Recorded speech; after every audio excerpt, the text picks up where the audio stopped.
할렐루야. 우리 옆에 분들 우리 축복하겠습니다. 사랑합니다. 축복합니다. 여러분 그런 얘기 들어보셨을 거예요. 길조다, 뭐 흉조다 이런 말. 길조가 뭐죠? 좋은 징조. 흉조는 뭐예요? 반대로 나쁜 징조를 얘기하죠. 이번에 이제 우리 윤석열 대통령이 취임식을 하셨잖아요. 그때 무지개가 떴다고 그래요. 그래서 사람들이 윤석열 정부의 길조다 그렇게 말들을 하더라고요. 또 이제 우리 문재인 대통령께서 퇴임하고 양산의 집에 내려가셨잖아요. 그때 또 뭐가 떴어요? 해무리가 떴대요. 또 그러니까 또 우리 문재인 대통령을 지지하는 분들이 또 굉장히 좋아하더라고요. 이런 것들은 사람들이 어떤 특정 자연 현상을 빗대서 그 사람을 축복하는 마음을 그렇게 표현하는 거죠. 무지개와 해무리가 정말 길조인지 아닌지에 대한 과학적 증거가 있나요? 사실 그런 건 없어요. 우리는 까치가 울면 길조이고 까마귀가 울면 흉조다 그렇게 생각하잖아요. 그런데 서양에서는 그 반대예요. 까마귀가 길조이고 까치는 흉조죠. 이것만 봐도 이런 것들이 어떤 뭐 신빙성이 있는 것으로 받아들이기에는 좀 한계가 있죠. 그럼에도 불구하고 사람들은 미래에 되어질 일들을 미리 알고자 하는 열망이 대단히 커요. 그래서 그동안의 여러 경험치들을 통계로 정리를 해가지고 이런 길조 현상, 뭐 흉조 현상 이런 것들을 정해놓고 미리 미래를 좀 예측해 보려고 노력들을 하는 것 같습니다. 여러분 관상이라는 거 아시죠? 우리 옆에 분들 한번 관상을 볼까요? 마스크들을 다 쓰셔가지고 다 그래도 관상들이 좋죠? 저는 모든 사람들이 관상이 다 좋다고 생각을 합니다. 나름 다 특징이 있으니까요. 근데 이 관상 보는 것도 사실 마찬가지거든요. 축적된 경험치를 바탕으로 어떤 원칙들을 정해놓고 사람들의 얼굴을 보고 미래를 판단하는 거죠. 저 사람은 저럴 것이다. 그러니까 그 말은 맞을 수도 있고요. 또 틀릴 수도 있어요. 근데 틀리면 사람들이 그냥 쉬쉬쉬하고 그냥 넘어갑니다. 그런데 어쩌다 맞잖아요? 그러면 사람들이 호들갑을 떱니다. 그러다 보니까 뭐 관상이 좀 신빙성이 있는 것처럼 우리가 인식이 될 뿐이에요. 우리 옆에 분들이 서로 얘기합시다. 관상이 참 좋으시네요.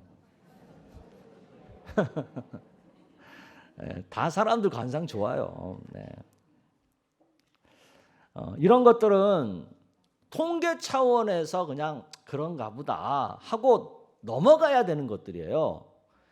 그런데 이런 것에다가 뭔가 신적 어떤 예시의 개념을 끌어당겨 놓으면 그때부터는 이제 미신에 빠지는 거죠. 신앙은요 인격적이어야 되는 거예요.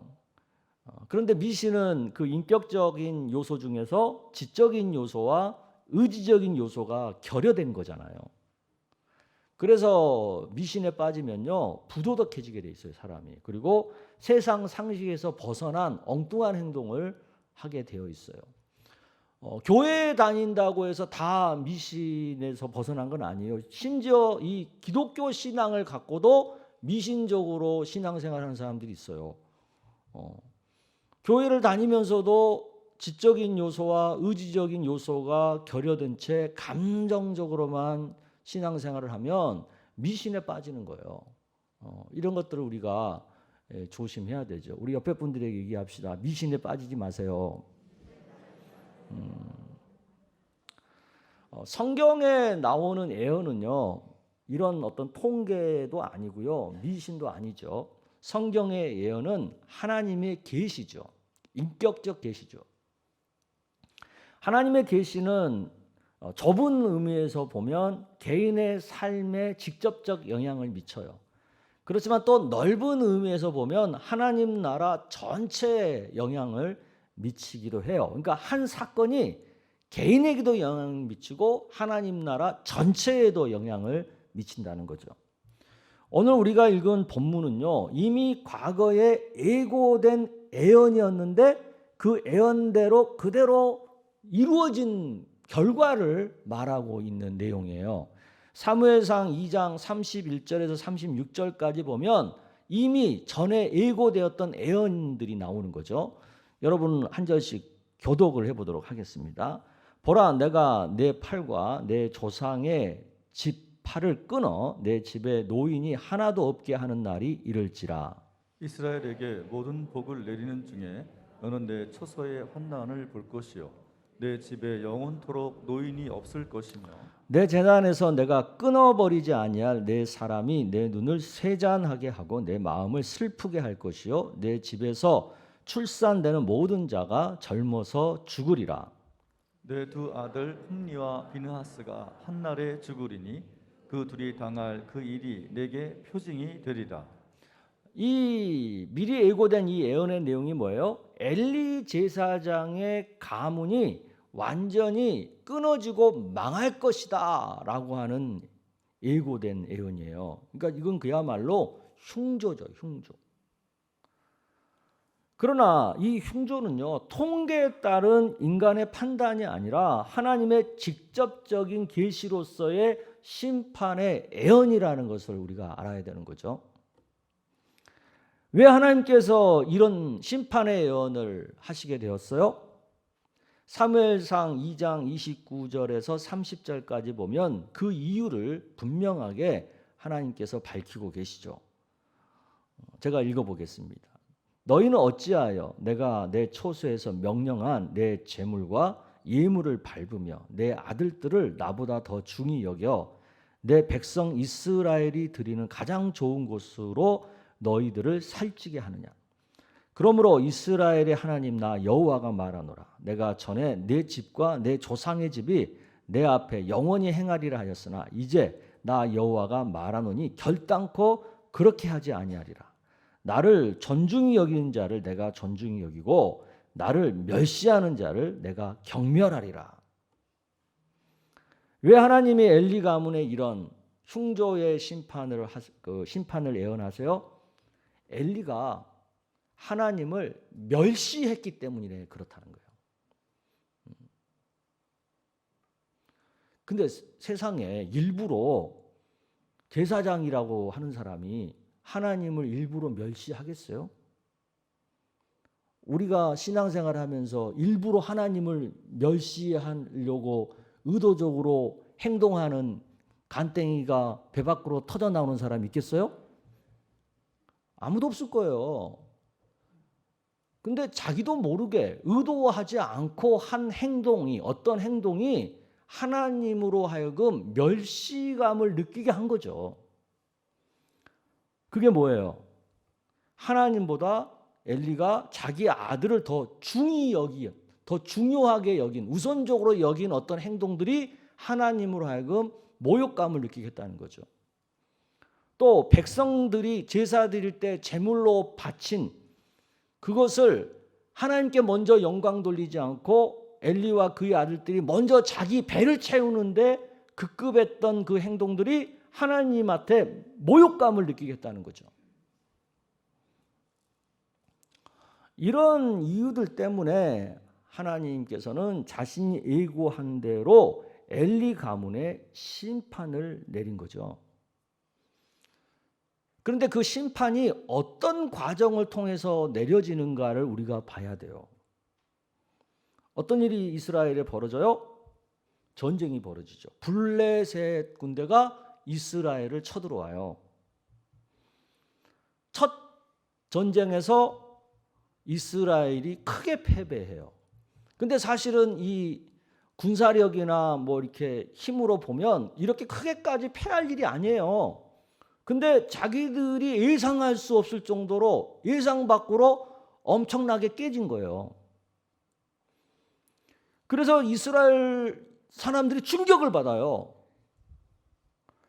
그래서 이스라엘의 장로들이, 그러니까 이스라엘의 지도자들이 모여가지고 왜 우리가 이렇게 예상 밖으로 크게 패배했는지 그 원인을 분석합니다. 그래서 분석을 했겠죠. 뭐 군사력이 어땠느냐, 작전이 어땠느냐, 뭐 우리 군인들의 사기가 어떻겠냐, 그 군수 지원이 제대로 됐냐, 뭐 이것저것 다 따져보겠지. 근데 모든 것을 따져보고 나서 이들이 찾아낸 패배의 근본 원인이 있었어요. 그게 뭐예요? 사무엘상 4장 3절에 그 얘기가 나오죠. 여러분 읽어보겠습니다. 시작. 백성이 진영으로 돌아오매 이스라엘 장로들이 이르되 여호와께서 어찌하여 우리에게 오늘 블레셋 사람들 앞에 패하게 하셨는고 여호와의 언약궤를 실로에서 우리에게로 가져다가 우리 중에 있게 하여 그것으로 우리를 우리 원수들의 손에서 구원하게 하자 하니. 네, 여기서 그들이 찾아낸 근본 원인, 이 전쟁에 하나님이 우리와 함께하지 않았기 때문이다. 그 원인을 찾아낸 거예요. 그것은 바른 판단이죠. 그러면 그 원인을 찾았으면 그 원인을 어떻게 대책을 마련해야 되겠어요? 여러분 같으면 어떻게 하실 것 같아요? 저는 우리 풍성교회 교인이라면 하나님이 우리와 함께하지 못할 만한 죄가 우리 가운데 있는지, 뭔가 하나님 마음에 안 든 모습들이 우리 가운데 있는지, 그런 것들을 회개하는 마음으로, 겸비한 마음으로 찾아보고 온 백성들이 한 마음으로 회개하는 그런 일을 우리 교회 교인들은 그런 생각을 했을 거야. 그렇죠? 당연하죠. 그런데 이 이스라엘 사람들은요, 그 생각을 못한 거예요. 그리고 무슨 생각을 해요?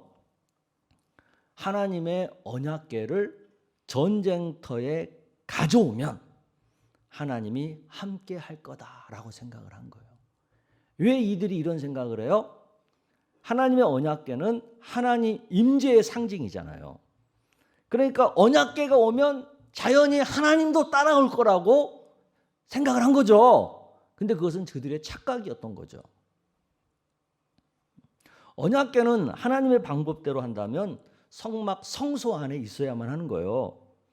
근데 사람들이 임의로 그것을 여기 갔다가 저기 갔다가 해서는 안 되는 거예요. 그런데 이들은 그것을 한 거죠. 그러니까 하나님의 뜻이 아닌 자기 뜻대로 마음대로 한 거죠.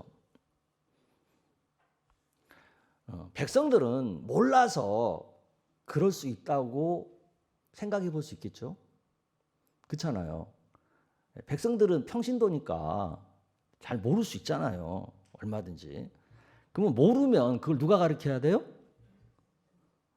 우리 교회에서 여러분들이 잘 몰라서 뭘 실수하면 그걸 누가 지적하고 가르쳐야 돼요? 그렇죠. 제가 그 역할을 해야 돼요. 저 같으면 할 거야. 근데 이 엘리와 이 엘리의 두 아들은 그 역할을 못 한 거예요. 그 잘못을 바로잡아 줬어야 되는데 그걸 못 한 거예요. 그래서 백성들이 하자는 대로 그대로 같이 한 거예요. 그래서 이 언약궤를 전쟁터에 가져오게 되고 언약궤가 움직이니까 제사장들도 당연히 따라 움직이겠죠. 그런데 이제 엘리는 나이가 들어서 못 움직이니까 그의 두 아들인 홈리와 비느하스가 그 언약궤를 따라서 전쟁터에 오게 된 거예요. 자, 이제 언약궤가 왔어요, 전쟁터에. 그러니까 이스라엘 백성들이 사기가 막 오른 거죠. 야, 하나님의 언약궤가 우리와 함께하니까, 하나님이 우리와 함께하는 전쟁이니까 우리가 이제 이길 거야, 이렇게 생각하고 아주 막 사기가 하늘을 찌르는 마음으로 드디어 두 번째 싸움이 붙었어요. 결과가 어떻게 되었을까요? 이겼을까요? 졌을까요? 이번에는 더 만방으로 깨졌습니다. 사무엘상 4장 10절에서 11절을 여러분 읽어보겠습니다. 시작. 블레셋 사람들이 쳤더니 이스라엘이 패하여 각기 장막으로 도망하였고 살육이 심히 커서 이스라엘 보병에 엎드러진 자가 3만 명이었으며 하나님의 궤는 빼앗겼고 엘리의 두 아들 홈리와 비느하스는 죽임을 당하였더라. 전쟁은 더 크게 졌고요. 심지어 하나님의 임재의 상징인 언약궤까지도 블레셋한테 뺏겼고요. 더더구나 엘리의 두 아들 홈니와 비나스는 그 전쟁터에서 죽임을 당해요. 그야말로 최악의 일이 벌어진 거예요. 이 전쟁의 결과가 우리한테 말해주는 게 있겠죠. 첫 번째는 이스라엘의 잘못된 신앙의 결과가 얼마나 참혹한지를 보여주는 거죠. 언약궤만 가져오면 하나님이 함께 할 거라고 하는 그 미신적 신앙, 그 신앙의 결과가 이렇게 참혹한 결과를 가져오는 거죠. 또 신앙이 잘못되면 하나님의 영광이 얼마나 비참하게 모욕을 당하는지를 보여주는 거죠. 하나님의 언약궤가 이방 백성한테 빼앗기는 이런 참담한 일이 어디 있습니까? 우리가 신앙생활 잘못하잖아요. 그러면 하나님의 영광이 이렇게 모욕당한다는 것을 알아야 돼요, 우리가. 또 뭐예요? 이런 잘못된 것에 대한 최종 책임을 하나님이 누구한테 물어요? 영적 지도자에게 묻는다는 거예요. 여러분들이 신앙생활 잘못하잖아요. 그럼 하나님이 그 책임을 나한테 물어봐요. 나한테. 내가 잘못 가르쳤으니까. 그래서 당시 이스라엘의 제사장 노릇을 하고 있던 엘리와 두 아들이 죽게 되죠. 그 책임을 지고. 엘리가 어떻게 죽습니까? 본문 17절에서 18절에 나오죠. 여러분 한번 읽어보겠습니다. 시작. 소식을 전하는 자가 대답하여 이르되 이스라엘이 블레셋 사람들 앞에서 도망하였고 백성 중에는 큰 살육이 있었고 당신의 두 아들 홈니와 비나스도 죽임을 당하였고 하나님의 궤는 빼앗겼나이다. 하나님의 궤를 말할 때에 엘리가 자기 의자에서 뒤로 넘어져 문곁에서 목이 부러져 죽었으니 나이가 많고 비대한 까닭이라. 그가 이스라엘의 사사가 된 지 40년이었더라. 두 아들이 죽고 하나님의 언약궤도 블레셋에게 빼앗겼다라는 이 소식을 듣고 엘리가 충격을 받아서 의자에 앉은 채로 뒤로 넘어지죠. 쓰러지죠. 그런 바람에 또 몸이 워낙 뚱뚱하니까 그냥 목이 부러져서 죽어버려요. 이렇게 한순간에 집안의 모든 남자가 죽는 거죠. 이것을 이 엘리의 며느리 비느하스의 아내가 보면서 뭐라고 한마디로 표현하죠? 영광이 이스라엘을 떠났다. 영광이 이스라엘을 떠났다. 근데 정말 하나님의 영광이 이스라엘을 떠난 건가요? 더 엄밀하게 보면 영광이 이스라엘을 떠난 게 아니라 엘리 가문을 떠난 거죠. 하나님은 엘리를 대신할 또 다른 제사장을 이미 준비하고 계셨잖아요. 사무엘이라고 하는. 뿐만 아니라 우리가 그 뒤에 사무엘상 5장 6장을 보면 하나님은 스스로 언약궤를 블레셋 진영에서 이스라엘 땅으로 돌아오도록 역사하시잖아요. 그러니까 하나님의 영광 그렇게 떠나는 게 아니에요. 옮겨갈 뿐이지. 아멘? 근데 여기서 우리가 중요하게 붙들어야 할 핵심이 있죠. 그것은 하나님께서는 예고하신 대로 모든 일을 이루시는 분이라는 거예요. 이게 중요한 거예요. 이걸 놓치면 안 돼요. 하나님이 예언하신 대로 엘리의 가문은 폐하여졌고 새로운 가문이 세워졌죠. 즉 사무엘의 가문은 세워졌어요. 하나님의 심판이 엘리는 패하고 사무엘은 세웠어요. 예고한 대로. 사무엘상 2장 35에서 36절에 보면 사무엘의 가문을 세우겠다고 한 하나님의 예언이 나오죠. 여러분 한번 읽어보겠습니다. 시작. 내가 나를 위하여 충실한 제사장을 일으키리니 그 사람은 내 마음 내 뜻대로 행할 것이라. 내가 그를 위하여 견고한 집을 세우리니 그가 나의 기름 부음을 받은 자 앞에서 영구히 행하리라. 그리고 내 집에 남은 사람이 각기 와서 은 한 조각과 떡 한 덩이를 위하여 그에게 엎드려 이르되 청하노니 내게 제사장의 직분 하나를 맡겨 내게 떡 조각을 먹게 하소서 하리라 하셨다 하니라. 아멘. 하나님의 예고대로 한 사람은 멸하여졌고 또 한 사람은 세워졌어요. 이것이 바로 하나님 심판의 양면성이에요. 이게 하나님 심판의 특성이에요. 예수님께서 재림하신 후에도 심판이 이루어질 거라고요. 성경에 예고되어 있죠. 믿는 자들에게는 구원과 영생과 상급이라고 하는 심판. 반대로 믿지 않는 자들에게는 영벌, 지옥, 영원한 멸망이라고 하는 벌. 예고된 거예요. 우리 모두에게 이미 예고된 하나님의 계시예요. 그러므로 우리는 심판을 받을 때 벌을 받지 않고 상을 받는 그런 신앙을 준비해야 되겠죠. 우리가 그것을 알려면 왜 엘리가 벌을 받았는지 그 이유를 알아야 돼요. 엘리의 문제가 뭐예요? 하나님을 멸시하는 것이었어요. 그런데 엘리가 일부러 하나님 멸시하겠다고 그렇게 잘못된 행동을 했을까요? 아니에요. 잘 모르고 그냥 했는데 그게 하나님을 멸시하게 한 잘못으로 하나님께서 받아들이게 된 거죠. 이게 되게 중요한 포인트예요.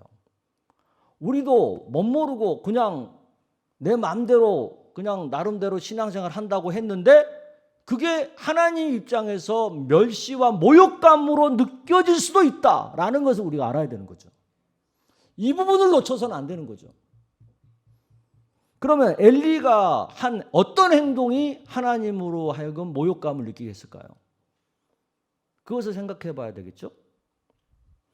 그 첫째가 엘리가 하나님께 바치는 제사 제물을 자기 배를 채운 것으로 삼은 행동이죠. 하나님께 제사 드릴 때 마음과 뜻을 다하는 제사를 먼저 드려야 되죠. 그리고 난 다음에 하나님이 약속하신 대로 제물의 일부를 자기 것으로 삼아야 되는 거죠. 근데 엘리는 하나님께 먼저 제사 드리는 것을 우선하지 않고 먼저 자기 배를 채우는 것을 우선한 거죠. 이것은 하나님께 바친 제물을 나의 소유물로 생각한 그 착각에서 온 잘못이죠. 오늘날 우리도 물질을 나의 소유로 착각하고 하나님께 마땅히 드려야 할 헌금을 아까워서 제대로 드리지 않는다면 엘리가 범한 잘못과 동일한 거가 돼버리는 거예요. 이걸 우리가 놓쳐서는 안 돼요. 또 두 번째는 엘리가 잘못한 행동이 뭐예요? 하나님보다 두 아들을 더 사랑한, 더 우선한 잘못이죠. 이것은 뭐겠어요? 엘리의 아들들은 제사장이 돼야 될 사람들이에요.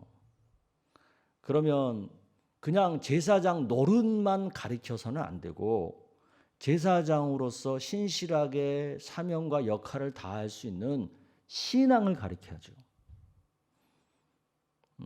근데 엘리는 그걸 놓친 거죠. 그냥 제사장 노릇만 가르친 거죠.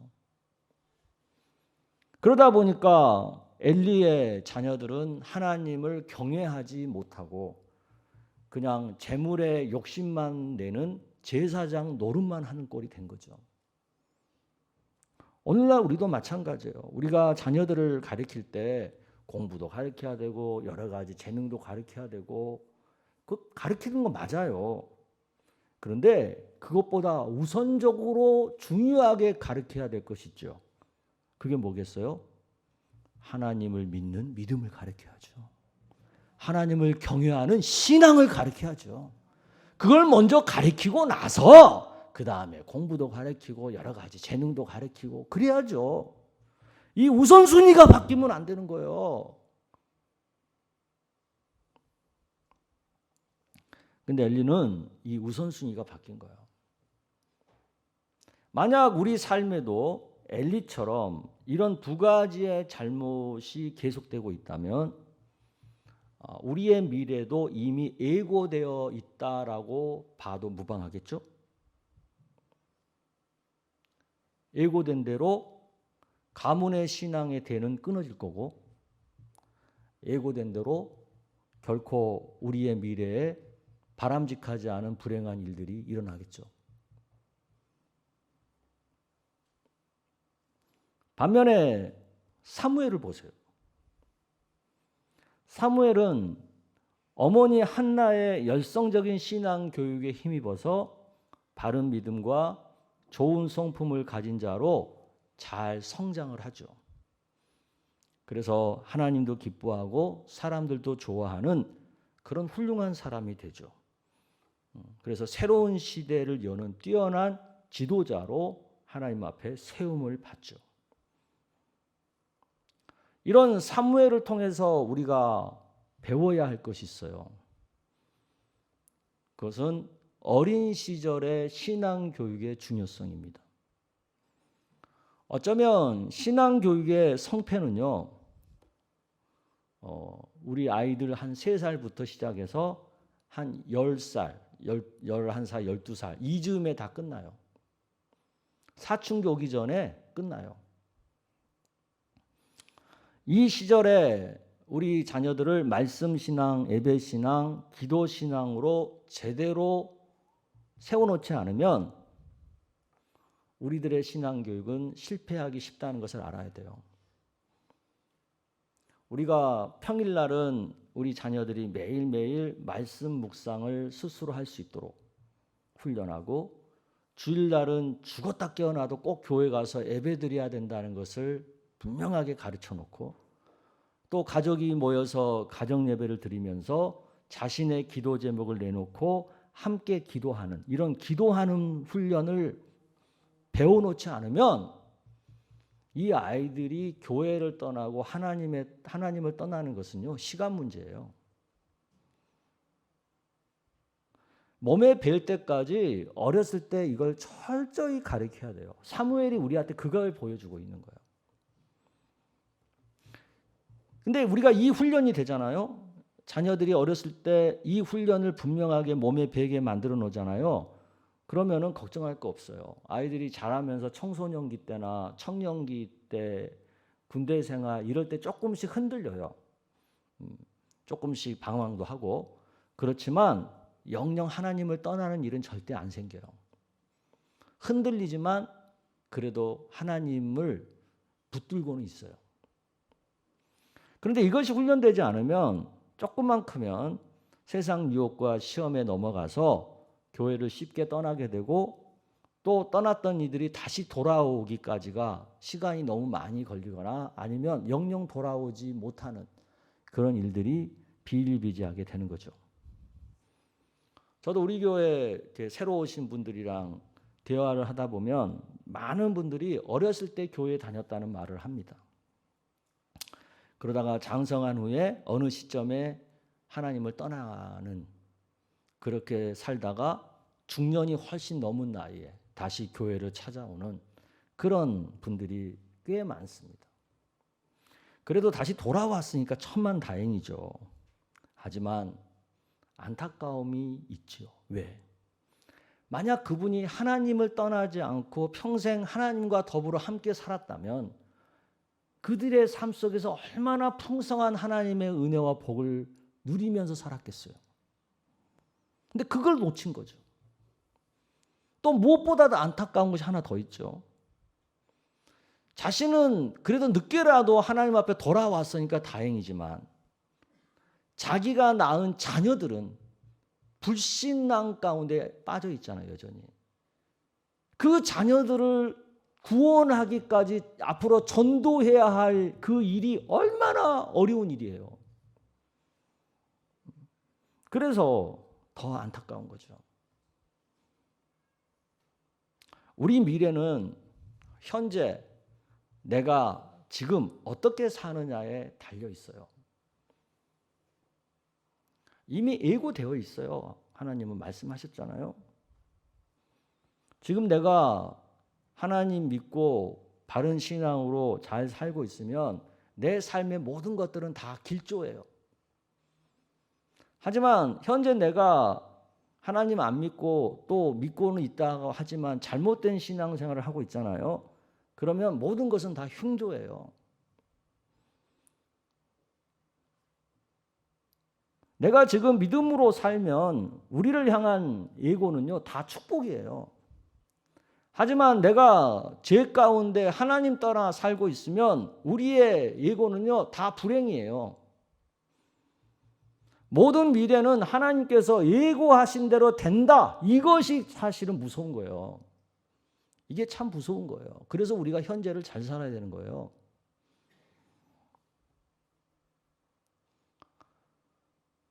지금 내가 아무 문제가 없어요. 지금은 뭐 돈도 잘 벌고 건강하고 자식들도 잘 되는 것 같고 아무 문제가 없는 것 같아요. 근데 자기는 지금 신앙생활을 잘 안 하고 있어요. 하나님 안 믿고 있어요. 자식도 안 믿고 있어요. 그렇다고 괜찮을까요? 예고되어 있잖아요. 지금 나는 너무 고난 가운데 있고 너무 가난 가운데 있고 힘들어 있어요. 그렇지만 나는 여전히 하나님을 잘 믿고 있고 인격적으로 하나님과 잘 사귀고 있어요. 그러면 그분의 예고는 어떨까요? 축복이죠. 지금 현재 내가 하나님과 어떤 관계를 가지고 어떤 신앙생활을 하느냐가 내 미래를 얼마든지 예측할 수 있다는 거예요. 다들 내 미래가 길조였으면 좋겠죠? 그죠? 그러려면 지금 어떻게 살아야 되겠어요? 엘리처럼 살아야 되겠어요? 사무엘처럼 살아야 되겠어요? 답이 그거예요. 사무엘처럼 사는 일에 힘쓰는 우리 모두가 되기를 주의 이름으로 축복합니다. 아멘.